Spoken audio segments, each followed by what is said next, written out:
Že v uvodu sem povedala, da se bom danes pogovarjala z Miklavžem Komeljem, pesnikom, prevajalcem, tudi urednikom, umetnostnim zgodovinarjem in mislim, da mi ga ni treba prav posebej predstavljati. Tako da bi se lahko kar mogoče te Miklavž povabim na začetku. Zdaj, Luisa Buñuela pravzaprav vsi poznamo. On je res tak legendarni režiser in ta film me je pravzaprav spodbudil, pa ne samo mene, tudi Miklavža, da sva oba dva še enkrat prebrala tole knjigo, ponavadi tega niti ne začenjam s knjigo. Ampak cele spet enkrat, sem jo pa prej večkrat. Ja. Aha, jaz sem jo pa prav zdaj še enkrat, namreč gre za to, da je to ena, jaz bi lahko rekla zame, ena najboljših avtobiografij, s tem, da jo je seveda pisal skupaj s svojim soscenaristom pri mnogih filmih, tudi nastopajo v marsikaterem, in sicer Jean-Claude Carrière. V bistvu sta tudi v enih intervjujih sem prebrala, v bistvu sta se zelo veliko pogovarjala, tukaj je šlo za veliko druženja, mislim, da je takrat omenil Jean-Claude, da je bilo več kot 2000 skupnih obrokov, ob katerih sta predelovala bodisi posamezne teme, bodisi načrtovala posamezne filme, no ampak to sta pač napisala skupaj in sicer je to en tak pregled celotnega življenja, celotnega ustvarjanja Buñuela in je pravzaprav res tako taka prav literarna avtobiografija in biografija, ki te popelje skozi ves ta čas in skozi čas nadrealizma in mogoče Miklavž ti na začetku vendarle poveš, se pravi, to je bil tretji film, dokumentarni, edini dokumentarni film Buñuela, sicer je imel ponekod tudi še kakšne dele, ampak to je bilo po Andaluzijskem psu in zlati dobi in Andaluzijskega psa pravzaprav mislim, da če na njega pomislimo, to je mogoče res najbolj slaven kratki film in se vsi spomnimo tistega prizora, ko se prereže oko tisti ženski. No, ampak mogoče, da malo umestiva, da umestiš Buñuela v ta čas. Ja, dober dan je še, zdaj tole zgodaj zjutraj, še nisem čist, ne vem, kako sem pri sebi, ampak no, ta film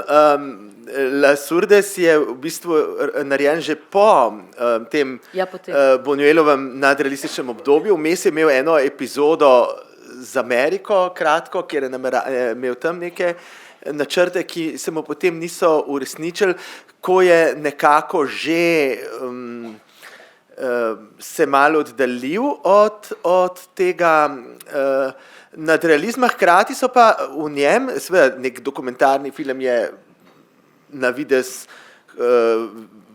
na prvi pogled videti čisto nasprotje konceptualno teh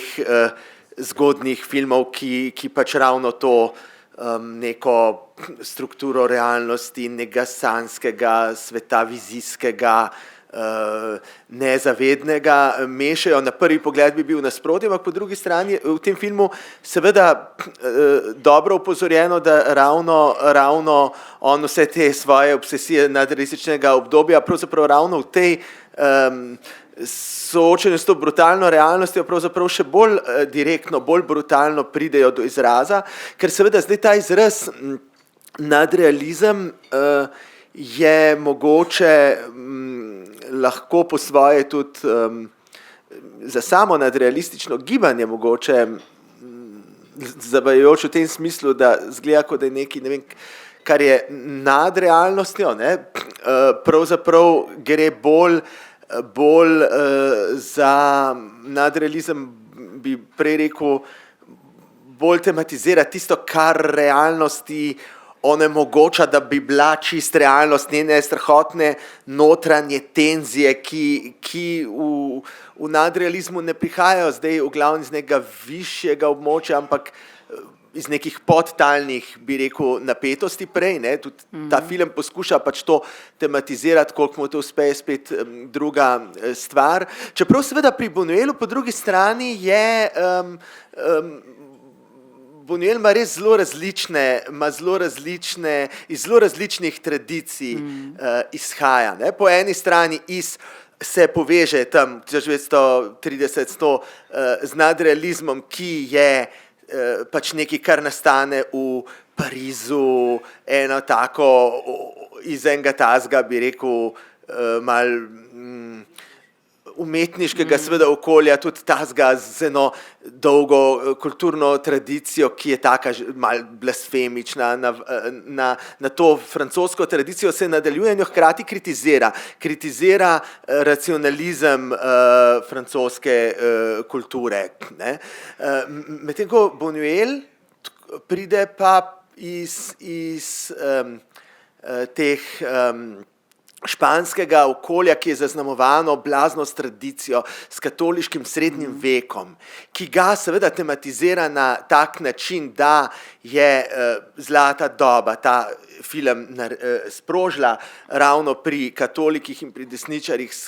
skrajni škandal, ki je zgledal dosti bolj dramatično, kot ga ta film prikaže. Ta film prikaže zelo nedolžno to, kako se začnejo pretepati, ampak to je bil organiziran napad na kinodvorano, kjer so uničili in Picassove slike in to je bil razlog, da je bil ta film, je bil potem zlata doba je bila 50 let prepovedana iz preprostega razloga, ker so se bali, da bi še kakšna dvorana bila uničena, čisto iz tega materialnega razloga. Kinodvorane so bile res to je zanimivo, ene taki prostori za sproščanje strasti ideoloških, političnih v 30 letih pri drugi svetovni vojni. To se je tudi v Ljubljani recimo dogajalo, ne? Od takih burnih, ne vem, zlasti ko so bili kakšni, ne vem, sovjetski filmi, so prišli te komunisti, pa so začeli, wow, če se je Stalin pokazal, pa so prišli, ne vem, katoliška mladina, desna, straža v viharju, pa so solzivci začeli metati, skratka, to so bile prava bojišča, kino je bil v središču nekih ideoloških bojev tistega časa, kar so seveda tudi vse te gibanja pač politična glavna 20. stoletja priznavala, da pač ima film eno posebno moč, ne, in takrat jo je dejansko imel ta kinodvorana. Skratka, Buñuel po eni strani se poveže s to kulturo, po drugi strani ima blazno fascinacijo s to katoliško tradicijo in je na nek način, na en tak paradoksen način ji tudi zavezan, ne. Tukaj je prikazan ta prizor s temi bobni iz Calande, to je mislim, da je na Veliki petek v kontekstu tega pasiona, eno tako bobnanje, ki ga on uporabi, tudi posnetek teh bobnov uporabi na koncu zlate dobe, v prizoru, ki je bil seveda en tisti, ki so jih kot najbolj blasfemične razumeli, kjer se Kristus, sova figura, pojavi v povezavi s figuro iz Desada, ne. Ampak hkrati je on tudi še potem na starejša leta, ko je spet prihajal v Španijo, ko se je nekoliko ublažila ta diktatura in je tudi v Španiji spet snemal, je hodil on bobnat v to, še kasneje v to Calando, skratka, to so mu bile take mistična doživetja. In zdaj, Buñuel sigurno je znotraj nadrealističnega gibanja najpomembnejše filmske stvaritve nastanejo, ne, so neki še filmi, nek Artojev, zgodnji film Školjka in Duhovnik in tako naprej, ampak recimo Buñuel je zlasti z Andaluzijskim psom, ki je bil res ta šok, prerezanje očesa, skratka en najbolj nepozabnih prizorov in potem ta zlata doba, ki spet vse svoje nekako te obsesije poveže na en način, hkrati z neko družbeno kritiko tudi. Skratka, s tema dvema filmoma v kratkem obdobju, tudi pač v povezavi z Dalijem, je nastopi kot ena taka velika zvezda v nadrealističnem gibanju, tudi piše takrat in se recimo taki zelo zanimivi teksti so in ko so pač napadi na te filme, on potem kot v obrambo nekako še bolj radikalizira, ne, napiše, ne vem, ta film je poziv k umoru in take stvari, skratka, res gre v to brutalnost in zdaj seveda ta film pa v bistvu tudi na en tak zelo šokanten, neprijeten način v bistvu ravno brutalnost izpostavi, ki je ta, ko smo ga zdajle gledali, moram reči, dvakrat sva ga gledala oba, ne, prvič mi sploh ni bil všeč, zdaj drugič se mi zdel precej boljši film, mislim, tukaj je to, a je zdaj to nek vstop v Buñuela, tako v prvem gledanju me je delovalo, da pač dejansko vse te najbolj travmatične brutalne prizore iz tega filma Las Urdes, ki je seveda zelo brutalen, tudi če gledamo sam film, ampak tukaj so res čisto vsi najbolj travmatični prizori vzeti skupaj in nekako poskuša pokazati tisti kontekst, ki ga rajš ne bi, ki ga rajš odmislimo, že ko vidimo tiste travmatične prizore, ki seveda najbrž res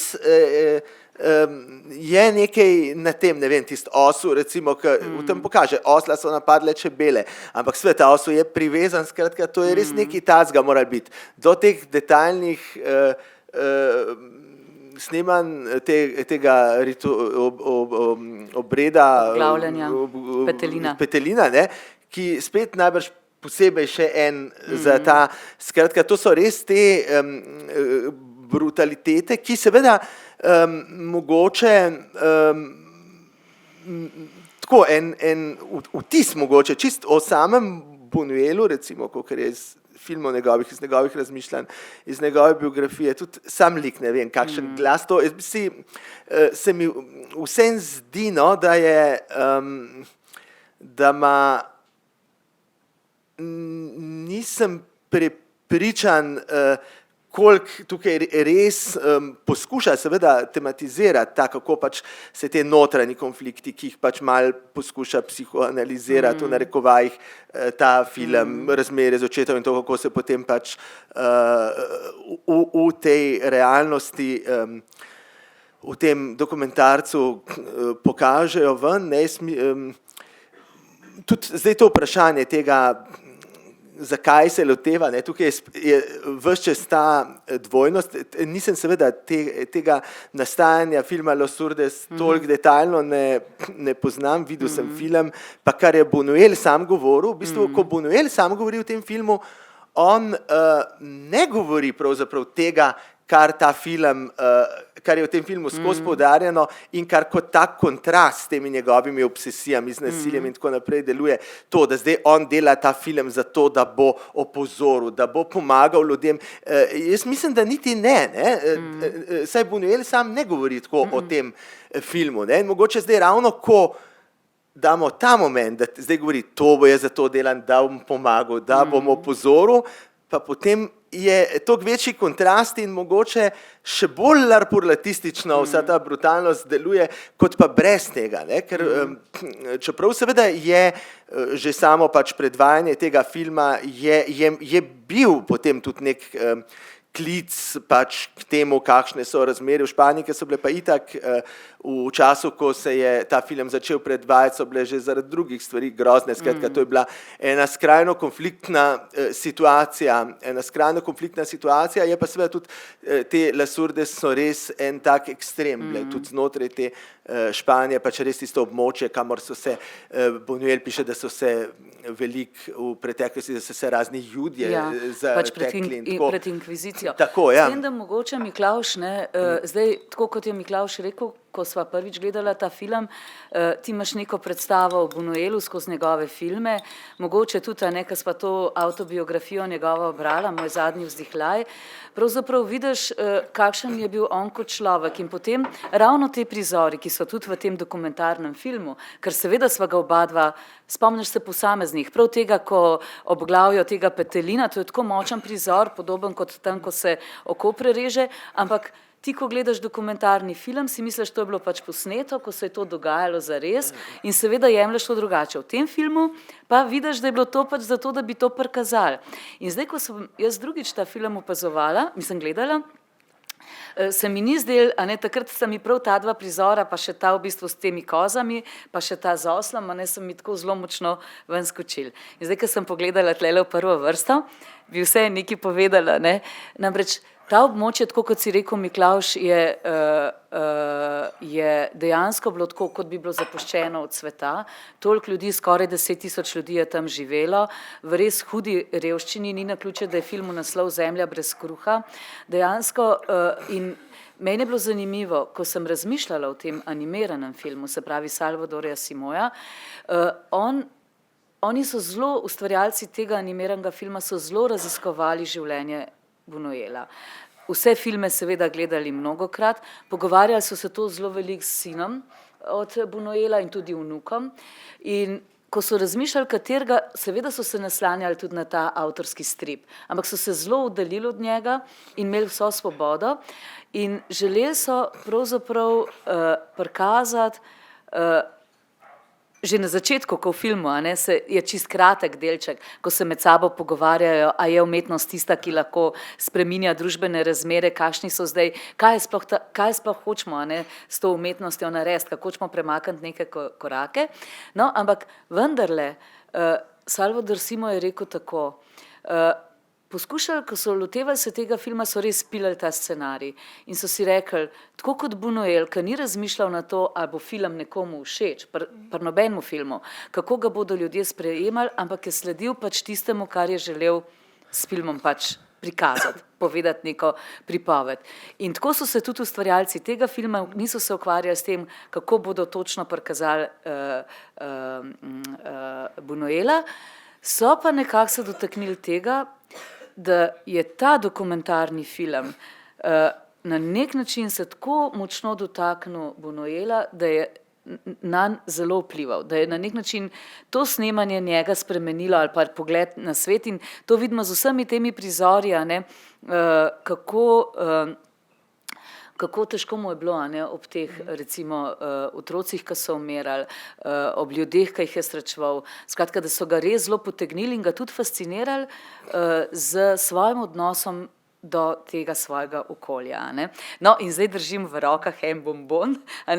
namreč Majda Knem je prejle rekla, da je bila pred nekaj leti na nekem potovanju, da niso šli čist gor tako visoko v te hribe, tam gor je taka romarska pot, ampak to so dejansko taki posebni kraji, kjer pa seveda zdaj imajo veliko medu, še vedno je s temi čebelami, še vedno so tukaj zelo močni z višnjevimi nasadi, ampak to je pač okolje, ki je na nek način vplivalo na Buñuela. Po drugi strani pa, to, kar si ti, Miklavž, pripovedoval, je mogoče tako polkrat kasneje, pri Pasoliniju recimo, je Buñuel ves čas, o tem, kako je odraščal, tako kot si rekel o tem bobnanju, to on tudi v tej knjigi opisuje, da je to bilo tako močno mistično doživetje, da so bobnali do take mere, da je to cele procesije, da so jim res dejansko krvavele roke. Recimo od samega, ne sam tam tle on kot dečak, padel, pa si je pač poškodoval dlani v tem filmu, ampak vendarle, da so to ene take stvari in odnos do katoliške vere, do moči, ki jo je imela in seveda ves ta čas, to je seveda se vse odražali pravzaprav v vseh njegovih filmih. Ja, tukaj, glede, ne mogoče zdaj recam, glede katolicizma pri Buñuelu, on ima res tak zelo specifičen odnos, zdaj ta nadrealizem je bil v glavnem Breton, celo to gibanje je bil precej sovražen do katolicizma, recimo, tako tudi res iz te francoske antiklerikalne tradicije, medtem ko Buñuel ne. Buñuel ne, oziroma on je uspel narediti določene filme, recimo Mlečna cesta, ki je sjajen film, eni so ga imeli za blasfemijo, eni so rekli, da ga je Vatikan podkupil, mislim, da sam tako reče, ampak dejansko je na ta dvojnost in on tudi tako recimo govori, ne vem, o srednjem veku, on ga postavlja nad moderno dobo, on posebej poudarja, srednji vek je bil nad moderno dobo, imel je duhovno bogatstvo, tako da on na nek način ravno s tem, ko te okostenele oblike, bi rekel, institucionalizirane religije in tako naprej, jih dekonstruira, jih ironizira in tako naprej, pravzaprav s tem sprošča ravno spet tisto duhovno energijo davno in to je tako čudovito pri Buñuelu. Zdaj, kar se pa tiče tega razmerja do samega dokumentarca Las Urdes in tega animiranega filma, se mi zdi pa konceptualno najbolj zanimiva stvar, ki jo ta film pravzaprav na ravni samih postopkov svojih sporoča, ker to je seveda izjemno odlično narejen film, likovno, glasbeno in tako naprej, je sigurno perfektna zadeva. In tukaj pravzaprav nam pokaže na dveh ravneh, že s tem, ko pač nas opozori na to, kako sploh videti v luči tega, kako so nastali določene prizore, kadre iz samega dokumentarnega filma, kako je v tem dokumentarnem filmu, ki pač ima prav za namen, da pokaže neko najbolj surovo, brutalno realnost, pravzaprav najbolj brutalno od vsega učinkujejo prizori, ki so igrani, ki so inscenirani, ki niso v resnici dokumentarni in skozi celoten film je tukaj spet občutek, da pravzaprav nas seveda ravno spet v interakciji s tem dokumentarnim materialom pravzaprav bolj je mučno gledati to, kar je narisano, kar je fiktivno, kar je seveda rekonstruirano kot neka fikcija, kot neka predstava. Tukaj mislim, da spet ne obstaja toliko, ne vem, nekega gradiva, nekih zapiskov. Mislim, to nekaj je fikcija. malo tega zapisa je Sanga Tako, ponujila. ampak to je malo. Ne? Skratka, to je fikcija, ampak ta fikcija jo pravzaprav bolj, ta fikcija nas bolj s to brutalnostjo realnosti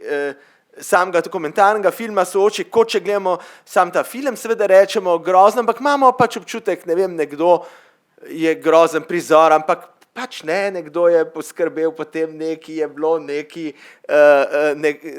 dost manj brutalno stvari delujejo kot recimo v eni fikciji, ne,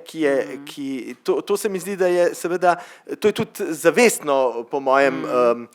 procedura, ne, sicer je pa seveda način zdaj, kako to gledati, prejle sem gledal en intervju z režiserjem zjutraj, pa je označil celotno, pač da je treba gledati predvsem kot film prijateljstva s tem Asimom, mislim, da je ta Asinom, da ta zgodba nekako in dejansko je se tukaj, skratka, skozi ta relacija, mogoče bolj kot sam Buñuel, pravzaprav ravno ta relacija in spet ta moment v bistvu, kako on, ko ta zgodba, ki je realna s to Srečko, recimo,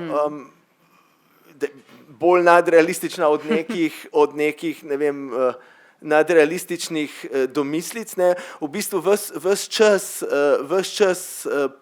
ta film ravno to kaže, kako je pravzaprav ta realnost, to soočenje z realnostjo, in to je najbrž tudi neko zavestno Buñuelovo stališče je bilo tukaj, da pravzaprav to ni zdaj odmik recimo od nadrealizma, ampak stopnevanje, ne, ali pa bolj zavezujoče srečanje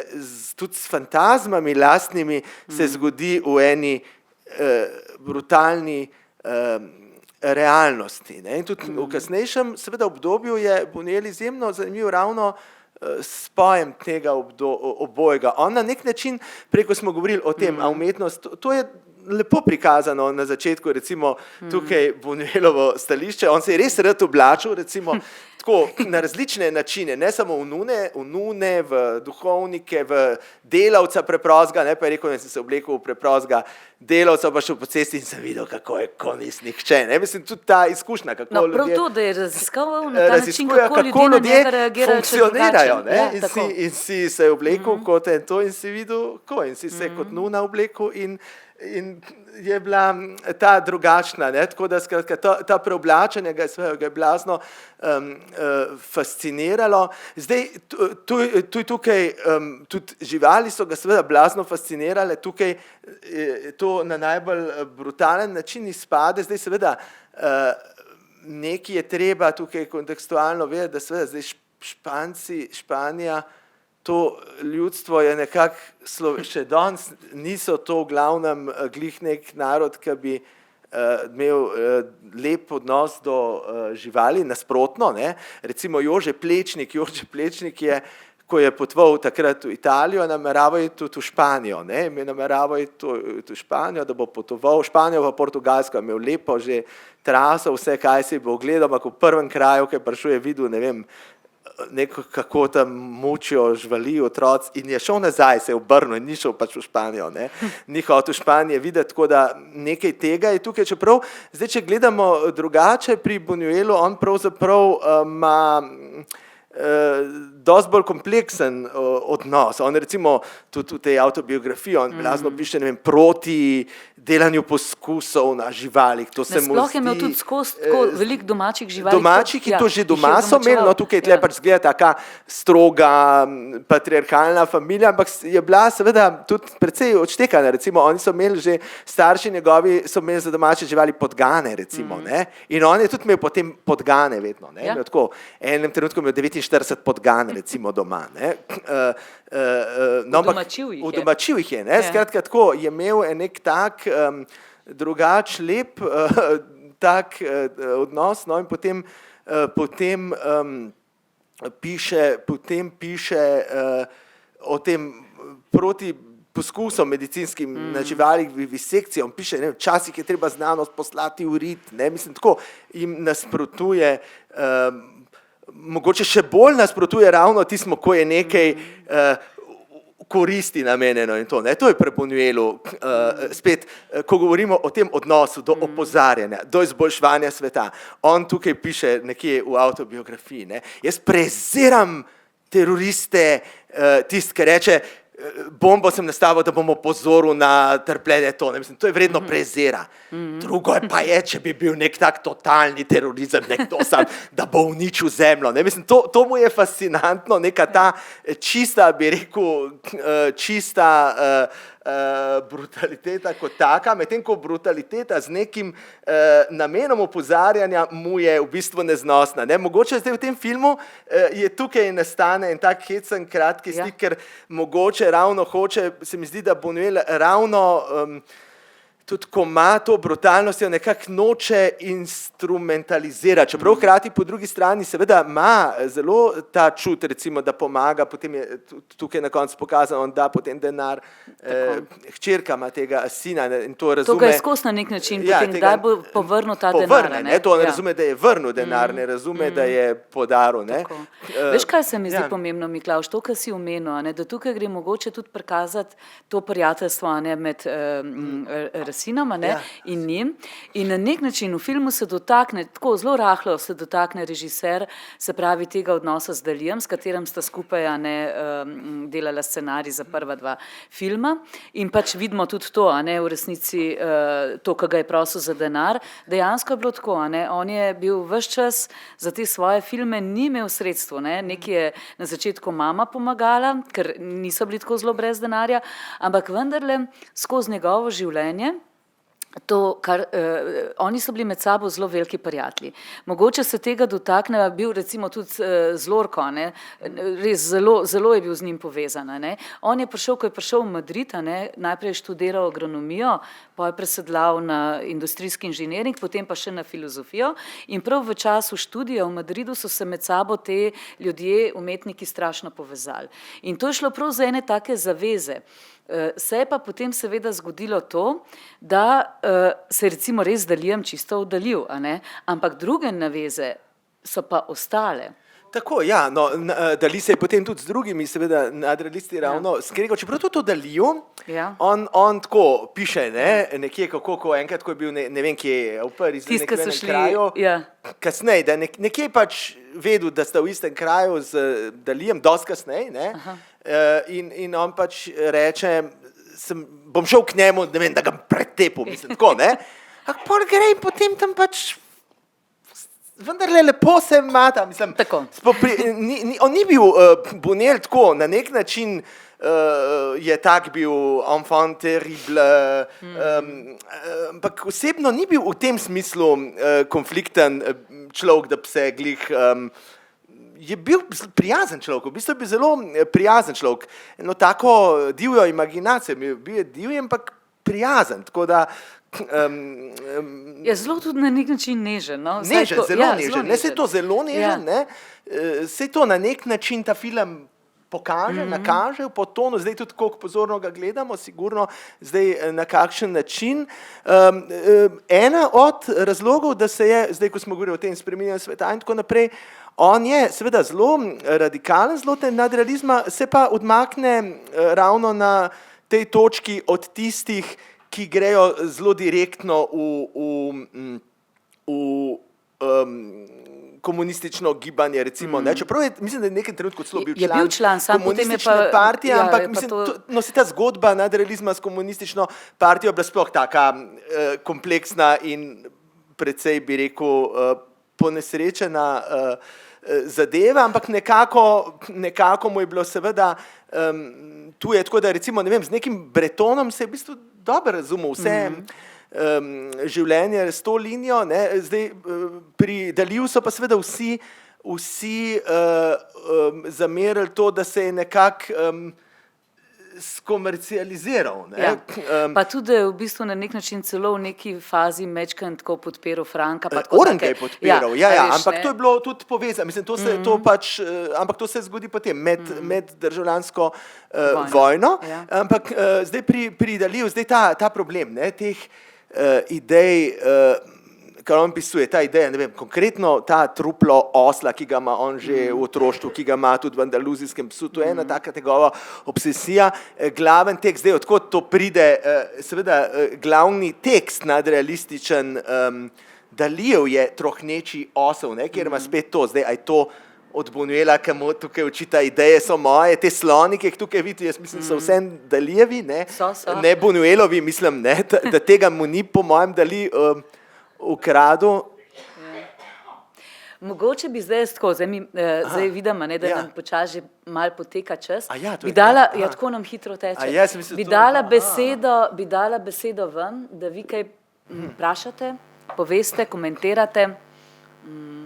Aha, tamle kar izvolite, gospa. Jaz sem mislil, to 2 uri treba za... Ne, to imava Ja, je kratek Ja, čas. nisem vedel. 45 A ja, minut. nisem vedel. Pozdravljena oba, Irena je moje ime.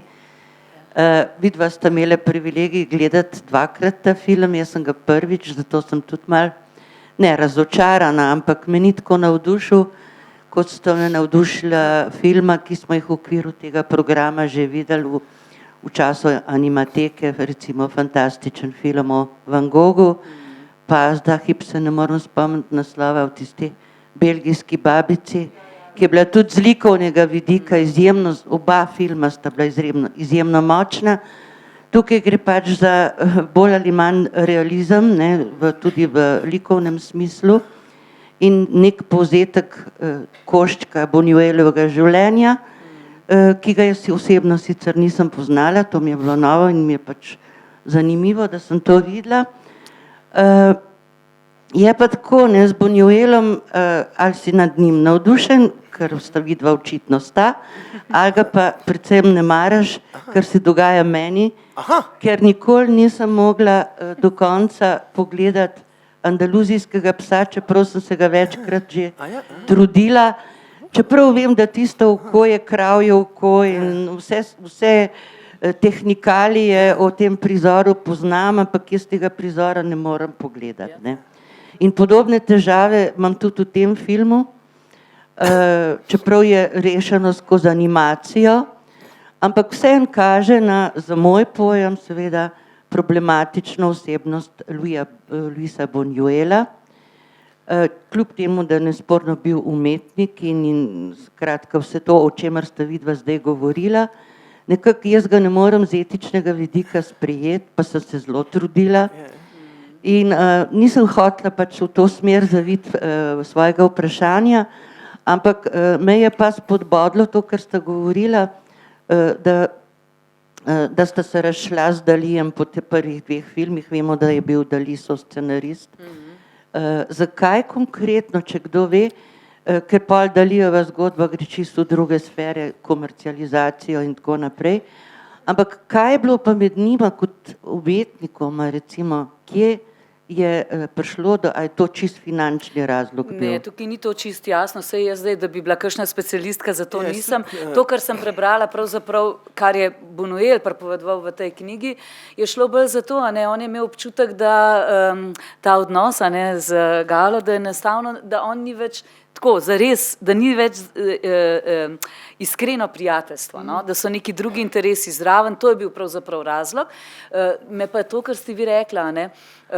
daleč od tega, meni je te krute prizore zelo težko gledati. Tudi danes, ko sem drugič gledala film, skoraj da ne morem gledati, moram skoraj malo mižati, ne? Ampak gre za to, da te šokantni prizori na nek način so taki, da se te pa močno razrukajo, no? In ti s tem neki spodbudijo neko razmišljanje oziroma neki ti ne da miru, ne? Ja, pa tudi jaz bi rekel tako, ker jaz sem drugače zelo občutljiv na te, tako, mislim, so kakšni filmi, recimo, ki so pa splošno sprejeti kot estetski, pa jih ravno iz tega razloga pa res ne maram. Recimo primer, ne vem, Sergej Parađanov, Sajatnova. To mi je recimo primer pa res ogabnosti, ne? Pa je to tak film, ki bo vsak rekel lep, ne? Ampak tam je recimo res na en tak način na en tak način neka metafora smrti, prav na en tak odvraten način narejena. Pa tist film ne zrevoltira recimo ljudi, ravno zato, ker je stvar tako zestetizirana pa to, ne? Medtem ko mene recimo tist film je totalno, mi je cela ona estetika Parađanova je ne maram, pa večinoma ljudje jo marajo, ampak res je ne maram. A ni prosim lepo malo sadizma v teh prizorih? Seveda je sadizem, ne, sej Buñuel si ne skriva. Se to mene šokiralo pravzaprav pri tem animiranem filmu, da je to še bolj prikazano. Buñuel ima veliko fascinacijo tudi z Desadom, mislim, ampak čeprav bi rekel pri Buñuelu vseeno, kolikor so, mislim, sve so grozni te stvari, jaz jih ne podpiram, ne bi jih delal, ampak vendarle pa pri mnogo režiserjih se te momenti, te neke brutalnosti nad živalmi pojavijo ravno v enih takih momentih, ki neko nemoč filma pravzaprav resnici kaže in potem pač proba z nekim takim šokom narediti nek močen kao občutek, ne. Medtem ko pri Buñuelu pa mislim, da vseeno ni to, no. Se mi zdi, da pri njem, da je nekoliko drugače. Se mi zdi, da tudi pri Pazoliniju recimo je moment, ko ima, ne vem, en tam goloba zaboj, ravno v Cvet tisoč in ene noči, ki je njegov najbolj kičast film, vse je lep po svoje, ampak je v enem kičastem, v enem trenutku, ko mu manjka moči, pa pol tam neki zakole, da zgleda tista kri, tisti direkten občutek. Medtem ko pri Buñuelu vendarle nimam tega občutka. Buñuel se mi zdi, da je, mislim, to je res specifično, seveda so te sadistični impulzi, on tudi citira celo Desada v Zlati dobi in tako naprej, ampak mislim, da to in ravno ob tem filmu dokumentarnem sem se, zlasti v prvem gledanju sem se ravno to vprašal, mi je bilo ravno to problematično. Po prvem gledanju bi izrazito ta vtis, ta film pravzaprav naredi eno nesporazum glede Buñuela, zdaj drugič se mi je vseeno to manj drastično zdelo, mogoče seveda zdaj spet ravno zato, ker pač prvič je bilo toliko bolj, po prvem gledanju sem imel zelo drastičen občutek, da je pravzaprav to zelo nesporazum glede Buñuela ravno zaradi tega, da je to zdaj zgleda to pač en človek, ki se delno dejansko tako je narejeno, ki pač en tak človek, ki ne ve, kva bi počel in neke pač notranje svoje konflikte na en tak sadističen način tle pride izživljati v kraj, kjer je skrajna beda in to in se sadistično izživlja nad živalmi. Ampak Buñuel ni to, ne? Jaz mislim, da izrazito Buñuel to ni. Zdaj, kako je ta film, to je zdaj druga stvar, ampak za samega Buñuela bi sen on seveda močen moment imajo pri njem tudi sadistične vzgibe, ki jih tematizira, ampak mislim, da na en način, ki gre preko tega, no, ki ni nikoli samo to. Tako da se mi zdi, da je en izjemno kompleksen avtor, ne. Tako mi je zanimivo, da pravzaprav nisem ne pogovarjam se z vsemi ljudmi, ampak Buñuel je en tistih avtor, ki si težko predstavlja, kdo ga ne bi imel rad. No, pa se sploh nismo zdaj še dotaknila še Da je tudi to možno, vseh ja, teh ja. filmov. Mogoče še to, a ne? A bi še kdo rad kaj rekel, da, ja, dajte, gospa, da ne bova. Mene ni nič to skuro šokiralo, kot da je 5-letna deklica, sem šla s starim očetom, s petelinom, sekero, na tkalo in sem mu mogla pač držati petelina, da je on Ja. odsekal glavo in sva šla. Šokiral me je pa film v tem, kako umetniki izrabijo vsak trenutek, da nam nekaj sporočijo in da čistijo svoj ego ali pa svoje neke zamere, neke notranje zadeve. No, saj to Mislim, je- da je, ja. da je z risbo, z tem stripom risanim to omiljeno in jaz kot gledalec to lažje sprejmem. Čeprav je šokantno, še zmeraj verjetno najbolj tisto, ko vmes, ko je tako lepo narisan, pa lepe barve, pa svetloba, pa zagledaš tisti dokumentarec. To je bilo zame tako šokantno.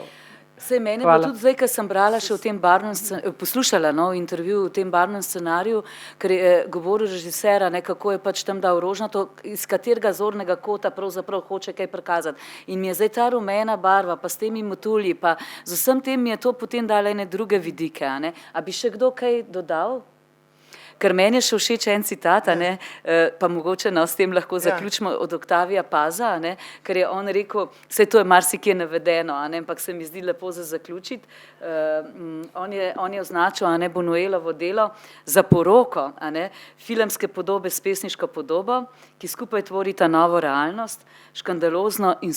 subverzivno. In to se mi zdi, da tako nekako lepo označuje